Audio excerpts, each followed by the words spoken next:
Greetings to you from Publius Cornelius Tacitus.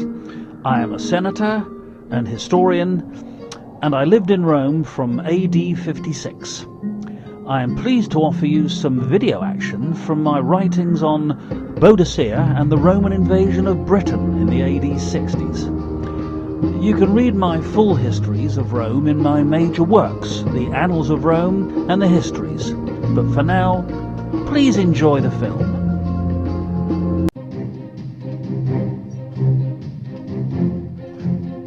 Over 2,000 years ago, in lands across Europe, the Roman armies swept across Europe and conquered many peoples, whom Rome regarded as inferior barbarians. The Romans built an enormous empire, but there was always a thorn in their side, a small island in the north that, whilst occupied, resisted all attempts to conquer it. The Roman rulers imposed heavy taxes on the Britons, and the chieftains resented the fact they had to pay taxes on land that they already owned, so rebellion ensued. So Julius Caesar invaded Britain with a strong force around 54 BC. He conquered Britain, made a treaty with the chieftains, imposed rules via a governor, and then returned to the Gaul. This peace lasted for around 100 years as a result of many gifts to the chieftains and a lot of political diplomacy. In AD 43, the Emperor Claudius was a very unpopular ruler of Rome, and we join him with his advisors now in his palace in the city.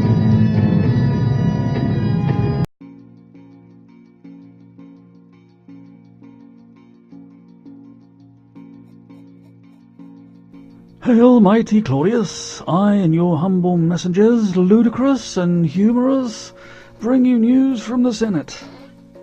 Have you now? So, what have they got to say for themselves? Moaning about money again, I'll be bound. Well, sire, first of all, Senator Aakash says that the slave you sold him last week has died. He's very upset, sir, wants his money back. Ridiculous. He never died when I had him. We must have used him wrongly. Sorry, no returns. Next. Your worthiness, they beg to report that your most recent We All Love Claudius games in the arena have nearly bankrupted Rome, and they worry where they will get the money to pay for anything else. Yes, but they have to realise that my standing is at a very low ebb with the people, and I must give them something to love me for. Tell them to raise a few taxes to pay for it. That'll do the trick. What other news? Well, Your Majesty, Russellus Crowham has defeated Commodus in the arena, but then he died. It was a great victory. He died, didn't he? Not really a victory then. What else is there? Oh, good news, sire. The Senate have raised another statue to Julius Caesar and Augustus. It's a wonderful sight. Now look here, all I hear about is other emperors. I'm in need of good news for me, someone who has done something for me. Is there no loyal man in Rome who can help me? No one we can think of, Excellency. But you are a great ruler, sire. Like no other, Your Majesty. Oh yes, simply the best, sire. Actually, I think everybody in Rome thinks I'm an idiot, whereas frankly, I believe I'm actually turning into a god. It's a cross I must bear, but I need to do something spectacular to prove that to the people. Well, sire, Julius Caesar always conquered someone when he needed a bit of praise. Nothing like a bit of conquering to get the thumbs up from the mob. Yes, that's it. Let's conquer someone. But who? Well, there aren't many places left, sire, other than that odious little island up north called Britain. That wouldn't be easy, though. They're a vicious and smelly lot of barbarians. don't take kindly to anyone from Europe sticking their nose in their business. They voted for Rome exit a few months ago. Did they now? Well, it's time to let them know who's the boss around here. Yes, they're the ones. Julius Caesar only scratched the surface. I could finish the job and show what a great soldier I am. Oh, yes, sire, but that might be a bit dangerous. Well, yes, of course. I would send a general to do the easy bit first, and then I can waltz in at the end and have a triumph. Send for Aulus Plautius. Get him started on preparing the legions for war.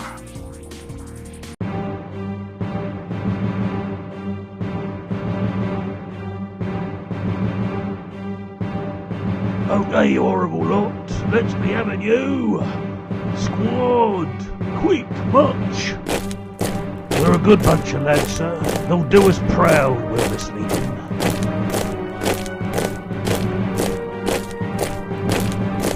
Squad, halt! Now, look here. I am Odious, your new legion trainer. And that old idiot Claudius, your glorious emperor, has decided that we should invade Britain again for the glory of Rome. So we're going to train you lot to do a bit of fighting. Sir, permission to speak, sir. More like the glory of Claudius. He just wants the gold, the silver, the wood, the tin, so he can pay for all those games of his. Silence in the ranks. We're off to Britain in a few weeks' time and we need to be ready, so we will train harder than ever. Oh no, not more blooming training. We're always training. Train, train, train. Every day. Train all the time. You stupid boy. Rome has conquered the world and done that by constant military training and strict discipline, and I will execute anyone who moans about it again. So, you all need to make sure your equipment is up to scratch, so if it's looking dodgy, buy some new stuff, right? So, let's get on with some drill. First of all, we know that the Brits have got lots of spears, so we need to practice the tortoise defence. On my command, shield up! Form tortoise! Okay, once we've sorted out the defence, we need to launch the attack. First of all, we bung our javelins at them, and then, once we've killed off most of them with those, we attack with our shield wall, either a straight one or a wedge. Okay, lads, form shield wall! Very good, men. Once we've got the fighting sorted, we need to have good marching songs. There's nothing like good marching songs to upset those Celts. You're right, sir. We used to sing a lot in the Parthian campaign, sir. Those Parthians used to come at us with their spears, and we sang rousing marching songs, and I can tell you, sir, they did not like it, sir. They did not like it. They don't like it up 'em, you know. You're right, lad. Okay, we're going to do pick up your swords. So follow my lead, lads. Here we go. Now pick up your swords and follow me. We're in Roman infantry. The Roman legion never quits. We're on the march to bash the Brits. Those Celts throw spears, but they don't hurt. We don't wear trousers, we wear skirts. Well done, lads. That'll scare 'em. Now, let's get on with it. Form square. Hey, Bell, turn. Quick march. Left, right. Great day, Mildred. Loads of people enjoying the sunshine out there in their boats. Yas, this is the life. Not a care in the world. Well, other than the rebellions, of course. Those Romans must be getting a bit upset with all those revolting Icenies. Nah, they're too busy having games in the arena. They're opening another amphitheatre next week. That guy from I'm a Gladiator, Get Me Out of Here, Relius Dosius, he's doing the opening ceremony, cutting the tape like. Oh right, here's one then. What will he use to cut the ceremony ribbon to open the games with? I don't know, what will he use? Why, a pair of Caesars, of course. Nice one, Mildred. I say, Harry, what are those guys doing getting out of their boat? They look a bit on the dodgy side to me. Nah, probably just a few migrants from Calais with some of those barbarians from over the channel on a day trip. Or might be Italians, because they look really smart in those uniforms. They're always well dressed, them Italians. Well, I'm a bit worried, Harry. Mainly because of the big hairy one in the front waving his sword at us. Let's get out of here. I think there's going to be trouble with Europe again.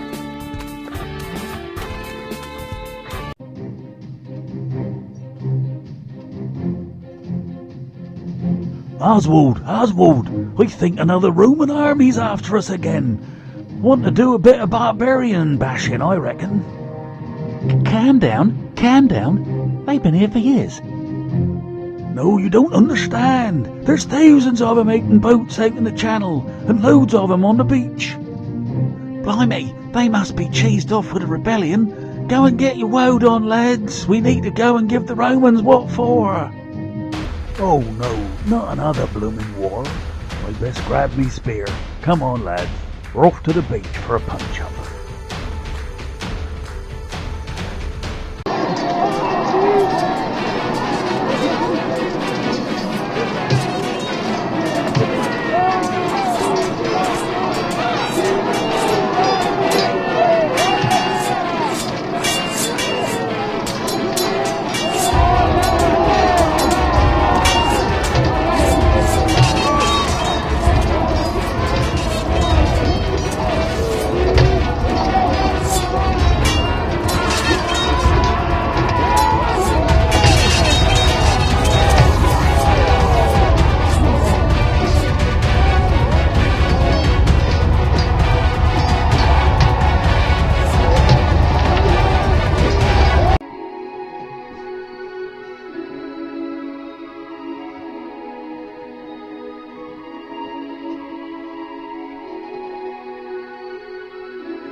The Roman invasion was successful.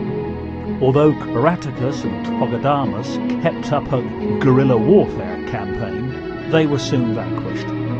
Aulus Plautius later claimed Britain for Emperor Claudius. The Celts were very badly beaten, and they were forced to negotiate a peace treaty with their Roman conquerors.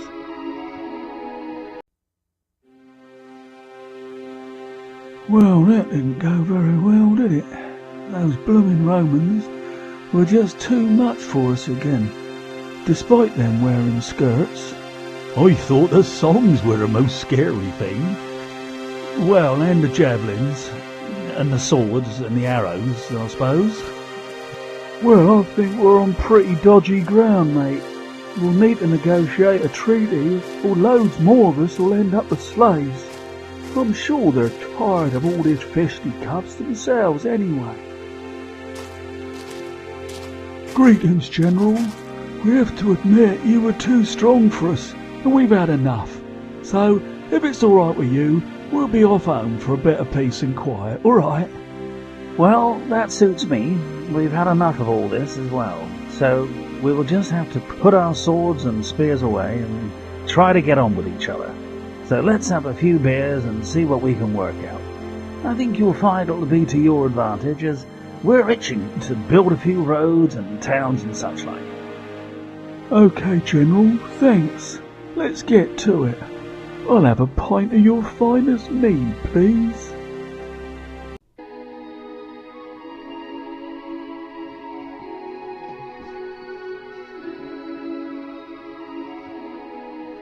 The invasion was received very well in Rome, as Claudius received reports of the conquest and reports of massive investment by Rome to build roads, bridges and towns. Camalodunum, or Colchester to the U, was enlarged and became the capital, populated almost exclusively by Romans. Claudius was delighted, and he arranged to visit Britain and entered Colchester in triumph, and then went home again as he didn't like the weather. The improvements in the infrastructure was welcomed by the Britons as they got used to a much improved and comfortable way of life, although maybe more confined to the more wealthy classes. New towns were developed with stone buildings instead of thatch, wattle and daub. Sewage works were undertaken and bridges built.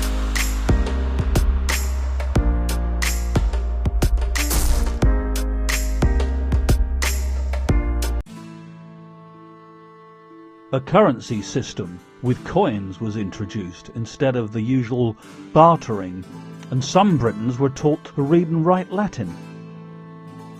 Travel became much easier as 16,000 kilometres of new, long and straight roads were built all across Britain. Things are looking up, mate. The Romans are doing a lot for us. I love travelling on holiday now. I can go to the beach using these new roads and stuff. Yep, it's all good. Why do they build the roads so straight though?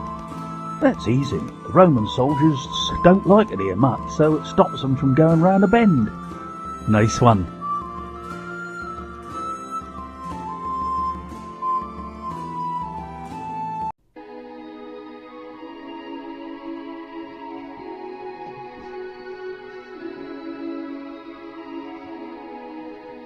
It went well for the Romans and the Britons for quite a while, until around AD 60. The Emperor Claudius had died, and he was succeeded by his stepson, Nero. Suetonius Paulinus was the governor of Britain and was aware of unrest building, especially in the east, where the tribes were ordered to hand in their weapons. They didn't like that. Khreshchatyk ruled the Iceni tribe in East Anglia with his wife, Boadicea. He was in favour with the Romans, and he was given much wealth because of that loyalty. When he died, he left all his wealth and his kingdom jointly to his wife, his daughters, and Emperor Nero. However, his will was ignored. All his wealth was stolen, and his kingdom was annexed. His wife, Boadicea, was publicly flogged. The other Iceni chieftains were treated the same way, and their families were taken into slavery. Meanwhile, Seneca, a very rich and very important man in Rome, had lent vast sums of money to the British tribe chieftains, and he called the loans in for immediate payment as part of a plot to cause unrest for political reasons in Rome. The chieftains were very angry, and Britain was ripe for rebellion. So, that spineless husband of mine has died. He just let those Romans walk all over him, and now they've taken all that we have, and I've been publicly flogged. The shame of it. I'll kill them all for that. It's about time someone fought back again. We've been taken for a ride for far too long. Rome has grown too much from its humble beginnings, and now it's about to be overwhelmed by its own greatness. Gather your Trinobantes tribes, and together we will rid our land of these tyrants. Come, chieftains, I am your queen, and we will talk of war and death to slavery. We'll kill them all and burn their towns. On to Camelodnum.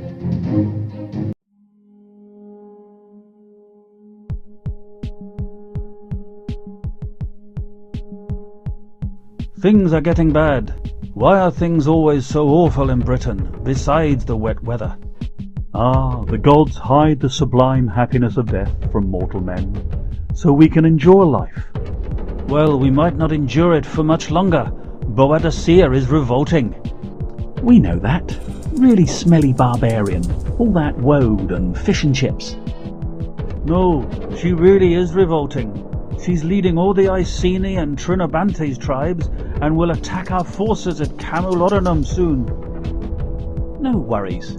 She's only a blooming woman. War is a man's game. She'll get over it, and she'll stop just as soon as she needs her hair done. I don't think so. She has over 80,000 warriors, I heard. I think we should be ready for them. I think we should prepare. Let's sound the alarm and do some training. Not training again. I thought we'd done with all that. Rotanus, get my horse, armour and swords. We're off to war. Boadicea and her armies halted the advance of the Romans marching westwards. Then they destroyed Camulodunum and the temple there. Suetonius Paulinus, the governor, abandoned Londinium to its fate. He withdrew and regrouped. Boadicea was relentless. She burned Londinium to the ground, and then she did the same to Verulamium, St. Albans to you. She really was revolting.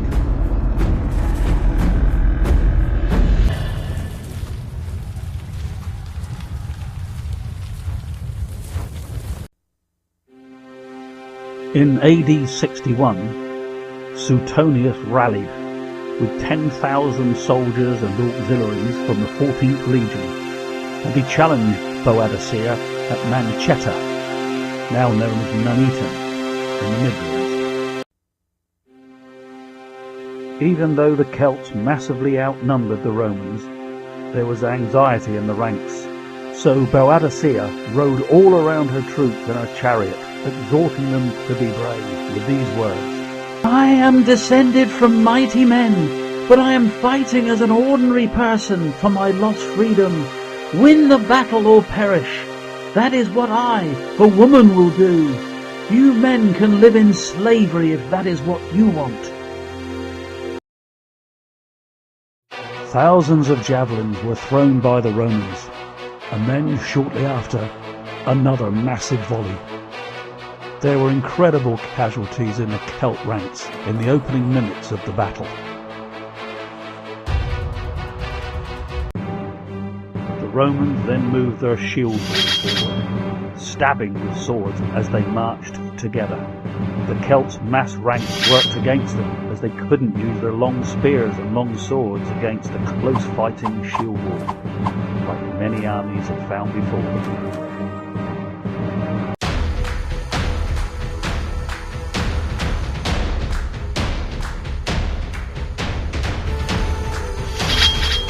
The Roman cavalry then charged, and they encircled the Celts. Around 80,000 men, women and children were slain, and many thousands more injured. "Well, that was awful. You dare to call yourselves warriors? Well, I won't be taken alive. Leave me, and leave me the potion. Goodbye."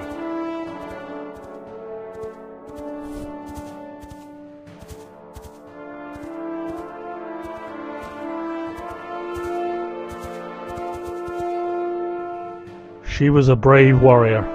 History will remember her as one of Britain's greatest heroines.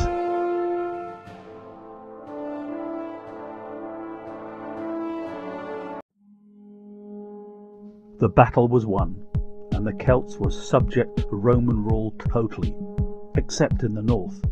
The governor there, Agricola, defeated the Scots tribes in AD 83. But most of the troops were pulled out of Britain soon after because of unrest and more rebellion in the rest of Europe, so the north couldn't be held. The remaining Roman army fell back to the Tyne and Solway area.